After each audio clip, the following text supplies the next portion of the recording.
Beloved Cheonan Church members, I'm truly happy to see you all. Good morning. Good morning.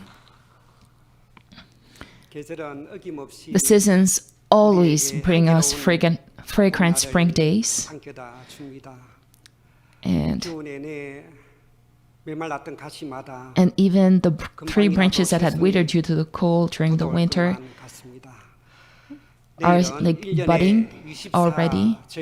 And tomorrow is actually the spring equinox, which is the fourth of the 24 seasonal markers of the year, and wherein the day and night are of the same length, and a time when farm work for the year begin in earnest.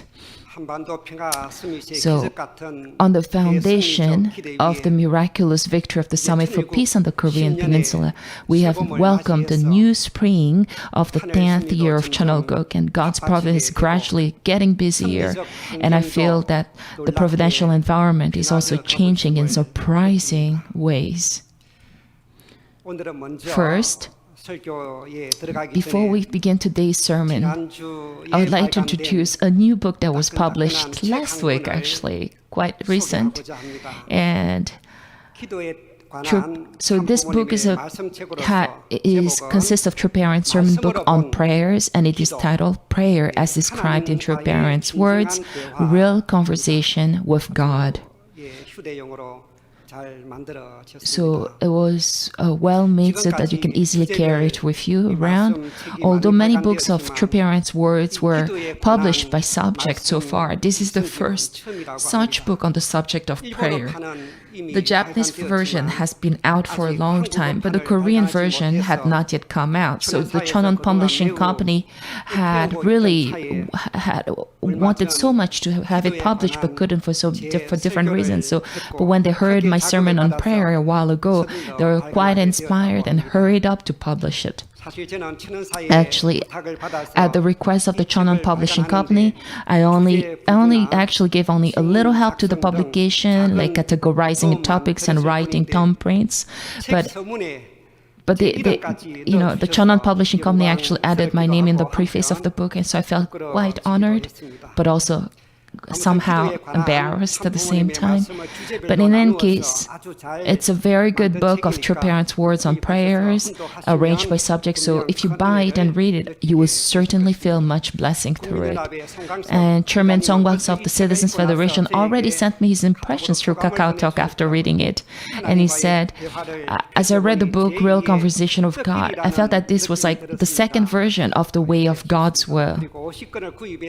He also said that he had purchased 50 books and presented them as gifts to city and provincial leaders of the Citizens Federation. And to commemorate this publication, Cheonan Publishing says that the list price is actually 12,000 won per book, but it is being sold at 10,000 for bulk purchase. So I bought 50 books in advance at the church. So when you go out, you can buy a copy when you leave the chapel, or members who are attending online can come to the church office and buy the book anytime they like.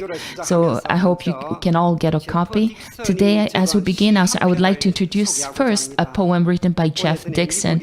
Like after he witnessed a mass shooting at a high school in the United States some long time ago, he lamented about today's reality. And this was a writing he put up on the internet. It quickly attracted worldwide attention, actually. The title is The Paradox of Our Time. We have taller buildings, but shorter tempers, wider freeways, but narrower viewpoints. We have more degrees, but less sense, more knowledge, but poorer judgment, more experts, yet more problems, more medicine, but less wellness. We spend too recklessly, but laugh too little. We drive too fast and get angry too quickly. We've learned how to make a living, but forgotten how to live. We've added years to our lives, but lost the way to give meaning to those years. We've been all the way to the moon and back, but have trouble crossing the street to meet a new neighbor. We own air purifiers, but we've polluted our souls with split. The atom but cannot break down our own prejudice.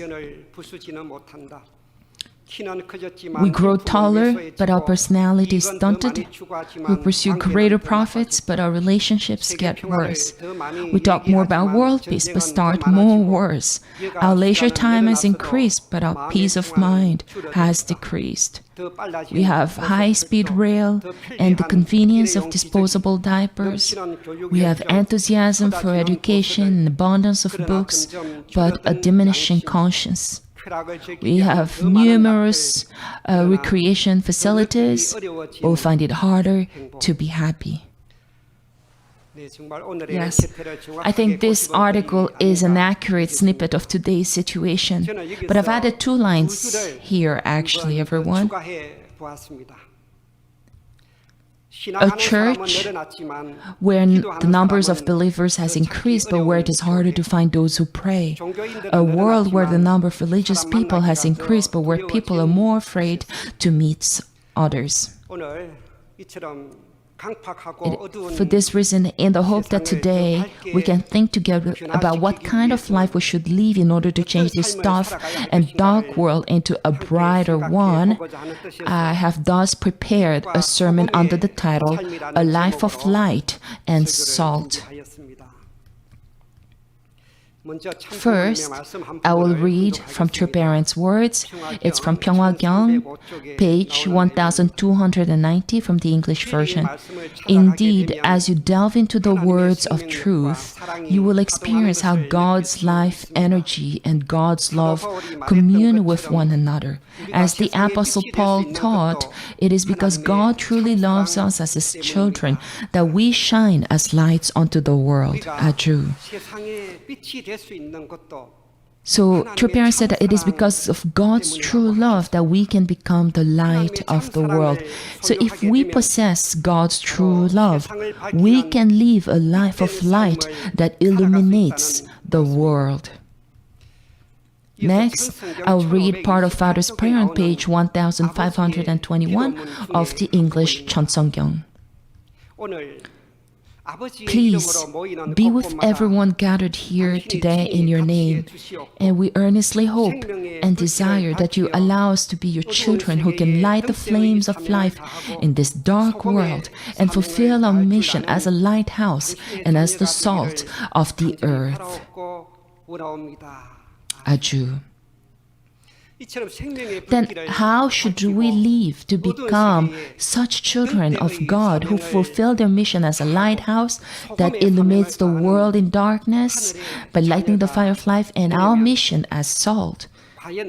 So how should we truly live our lives, lead our lives to become such children of God? But first, let's look at what Jesus says. Jesus taught in the Bible, Matthew chapter 5, verses 13 and 16. It reads, "You are the salt of the earth, but if the salt loses its saltiness, how can it be made salty again? It is no longer good for anything except to be thrown out and trampled underfoot. You are the light of the world. A town built on a hill cannot be hidden.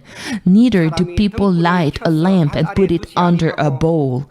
Instead, they put it on its stand, and it gives lights to everyone in the house. In the same way, let your light shine before others, that they may see your good deeds and glorify your Father in heaven."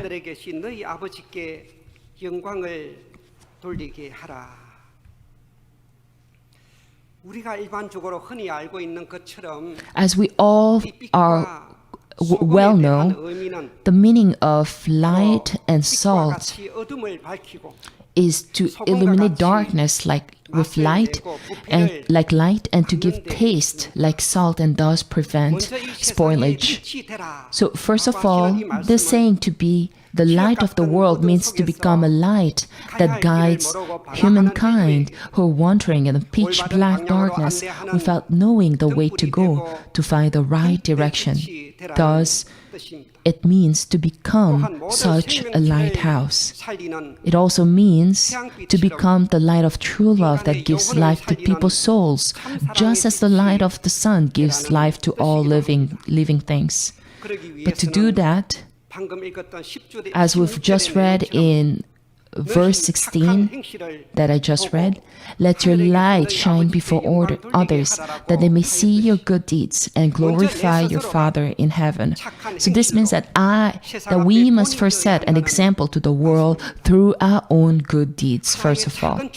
So just as a small candle illuminates the darkness by melting its own body, we too can only provide a warmer and brighter light of true love to our neighbors only through self-sacrifice, service, giving out, and through practicing love.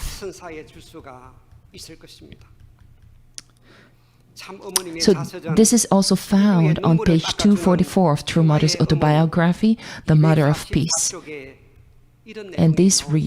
And there's this quote, true love is giving a pair of socks with your whole heart to your neighbor who's shivering from the cold.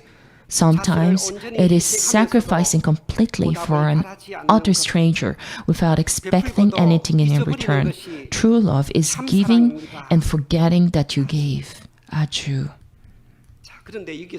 However, it says that you should not put a lamp under your feet and that you cannot hide a town on a hill.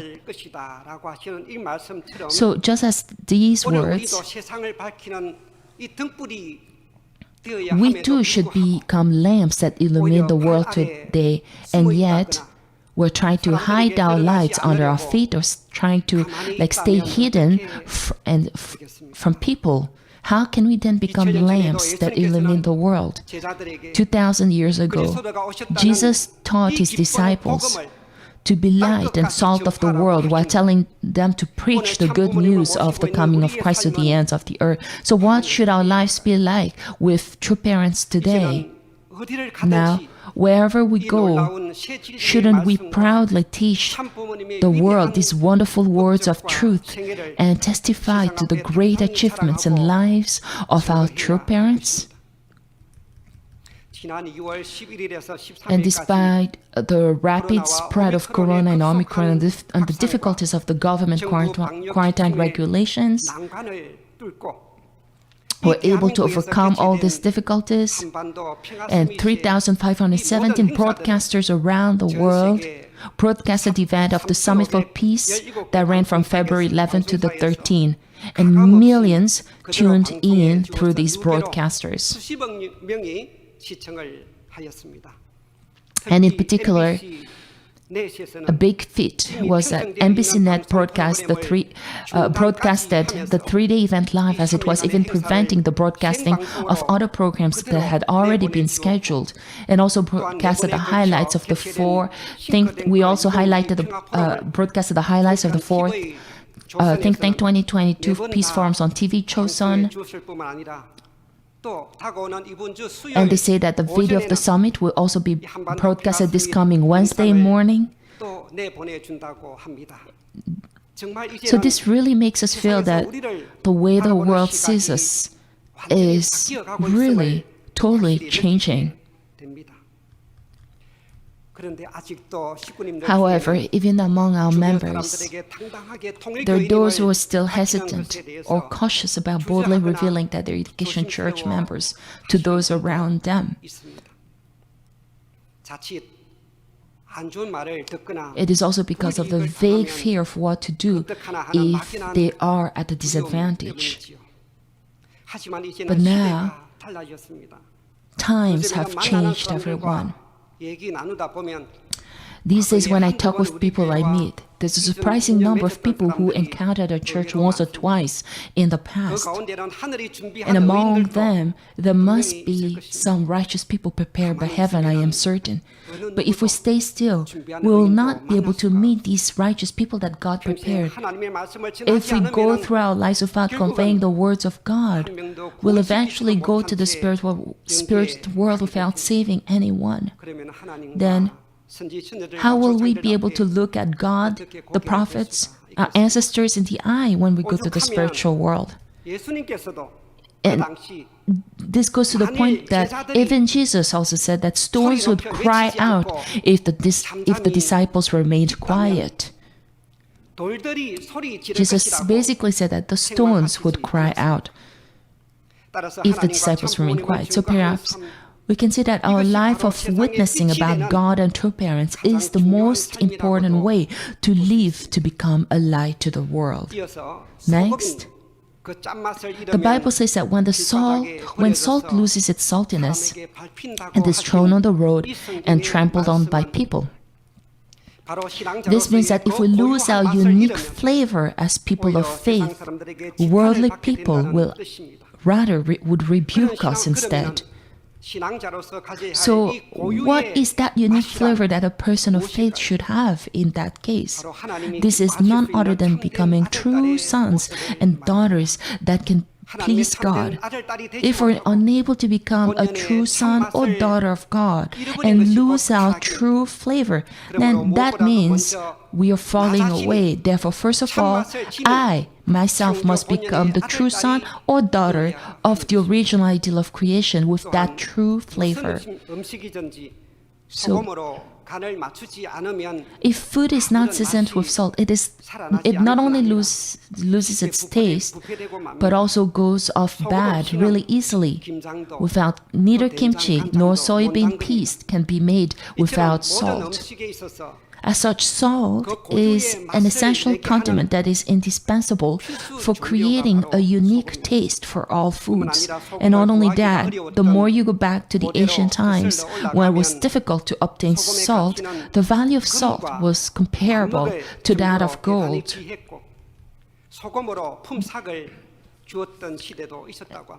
And where people were even paid with salt because of that value. And therefore, the words of Jesus, who said for us to be the salt of the world, mean that we must become the most valuable beings, indispensable beings anywhere in the world. Also, salt dissolves and disappears as soon as it goes into the water. So even though it looks like it has disappeared in the water, it ultimately turns fresh water into brine and revives tasteless plain food into the most delicious dishes. So in this way, salt has that unique power to change anything, as its saltiness affects everything it comes into contact with. Therefore, today, too, by fulfilling our mission as light and salt in front of the world like this, we must become the beacon of salvation that leads our neighbors who are wandering in darkness without knowing the way to go before God. We must fulfill the role of salt to help people realize the true value of life, the true flavor of life. So in this way, we need to fulfill our role as salt. So in this way, the good influence of every single person should spread throughout the world to make this world into that true ideal world of faith that God desires and hopes to see, a world of eternal freedom, peace, and happiness.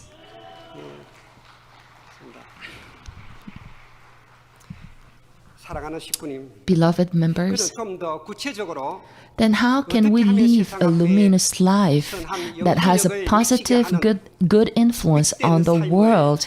How can we... Let's look first at the words on page 1445 of the English 천원교회, the teachings of our true parents.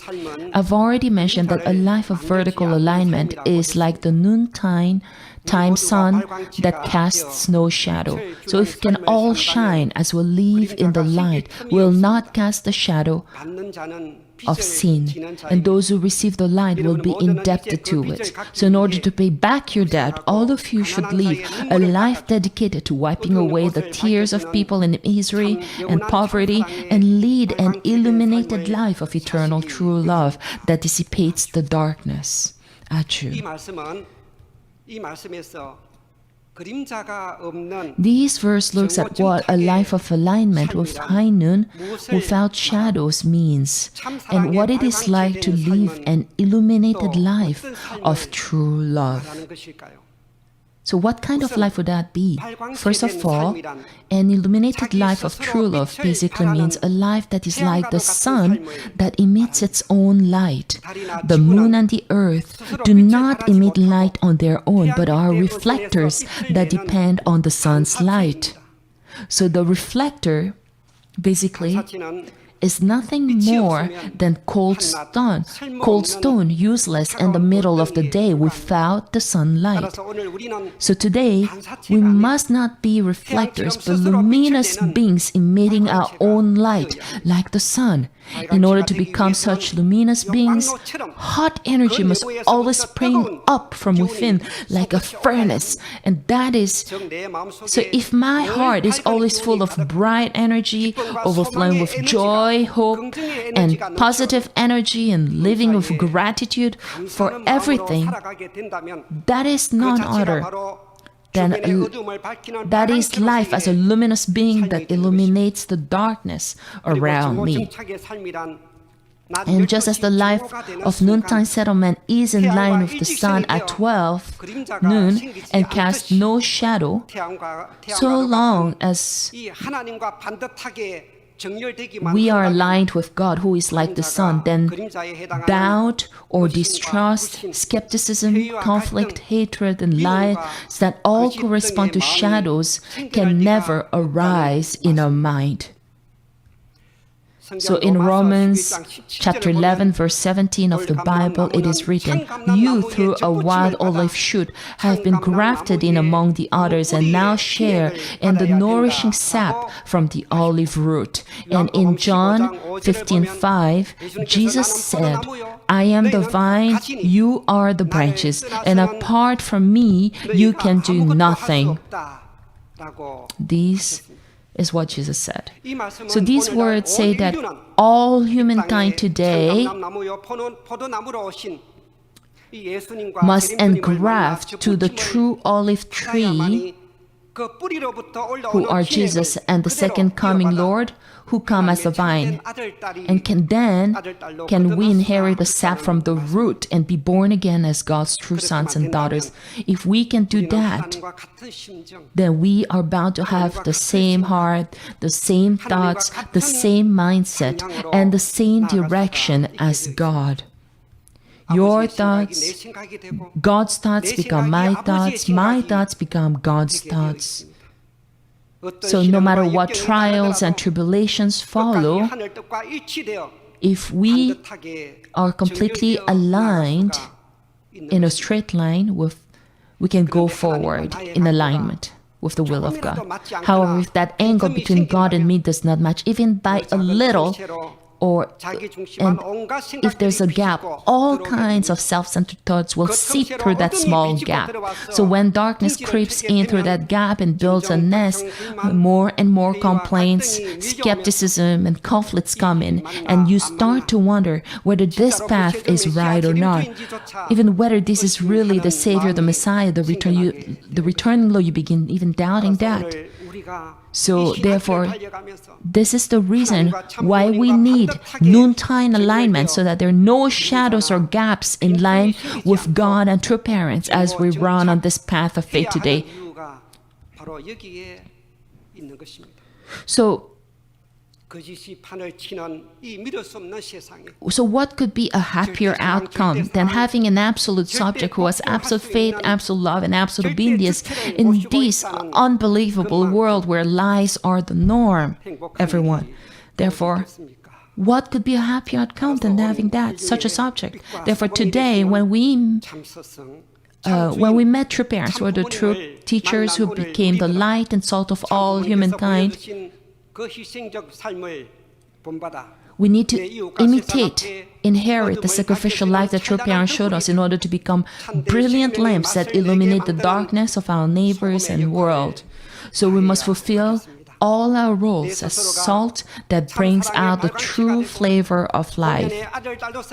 So if I myself become the light of true love and have the true flavor of an original son or daughter, then even if I do not try to change the world, people will look at me and try to imitate me, and they will gather in places of light and salt. Now the problem lies in how much an illuminating light I myself become, and how much I do not lose that unique saltiness. A lighthouse with only a faint glimmer of light is hard to see from afar. No one will be safe by the light of such a lighthouse. Likewise, if salt cannot become salt of the best salty taste, and if it is mixed with impurities and does not bring out flavor, even after it is added to food, no one will be looking for that salt. Therefore, in order for us to live a life that changes the world today by becoming the illuminating lights of true love that emits its own light, that moves the world and become the best salt with the original flavor, first of all, what we must do is to be in complete alignment with true parents.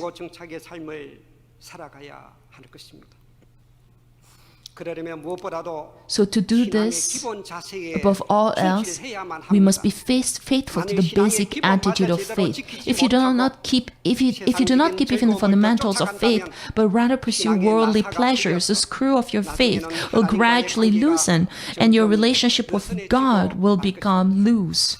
But eventually, if you let go even of the rope of salvation that must hold on to God, you will end up falling off a cliff.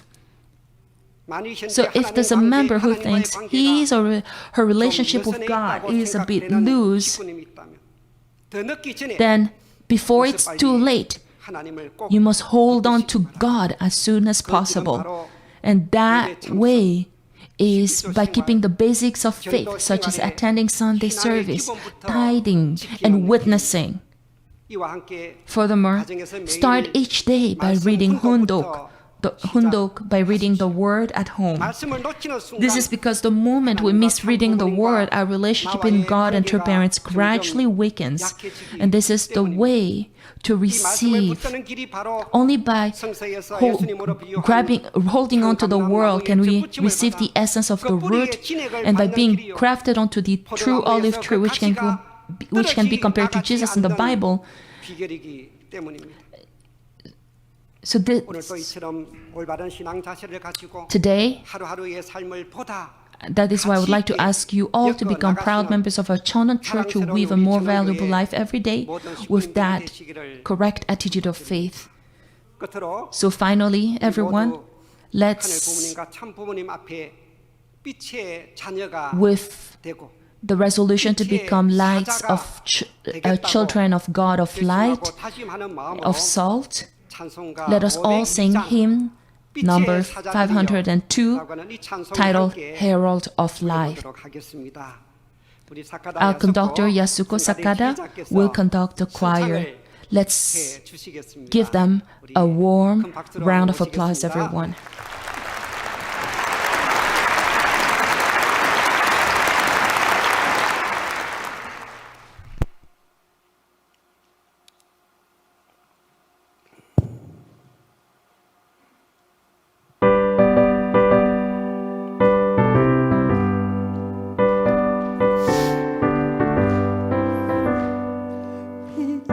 사자들이 영원서 가서 어둠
Thank you.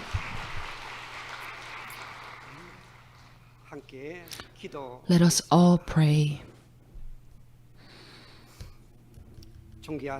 Most beloved Heavenly Parent and true parents of heaven, earth, and humankind, the cold winter has passed and we've ushered in the fragrant new spring.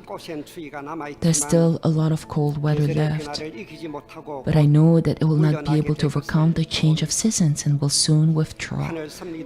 Even in heaven's providence, this is a time of heavenly fortune, and already we can feel miraculous and amazing changes slowly happening before us. In the early days, which were stained with opposition and persecution, we inherited the tradition of our seniors who overcame difficulties as heavenly warriors and heralds, messengers of light, sublimating any difficulties into joy by being completely united with our true parents. And now, the era of Cheonwon has opened wide. We hope to become one with True Mother and become those who make the dream of a heavenly unified Korea come true. In this gloomy world where all kinds of divisions and conflicts and confrontations and struggles, wars and misfortunes are looming, we must fulfill the mission of salt and become the light of true love, to change the world by impart. Just as darkness gets darker as the dawn approaches in the eastern sky, we know that the bright morning sun will surely defeat the darkness if we endure the darkness well. So we come to feel more deeply through the Ukrainian crisis, the sorrow Heavenly Parent felt in his heart as he led the providence, enduring that excruciating pain of having no choice but to sacrifice those on the side of goodness in order to destroy Satan's stronghold. So 지금 우크라이나 사태를 통해서 더 깊이 느끼게 되옵니다. we ask that you may work your wonders so that the war can quickly come to an end and turn this terrible situation into a turning point so that all humankind can move forward more quickly to a peaceful world. Please guide and enable inter-Korean relations not to deteriorate any further, and that it may move closer to the path of peaceful unification with the newly elected president at the forefront. And with such a bright new spring today, and wishing you to please bless all members of the Cheonwon Church to start anew with greater hope for the future. I earnestly pray these things in my name, Kim Hong-deuk of a blessed Central family. Aju.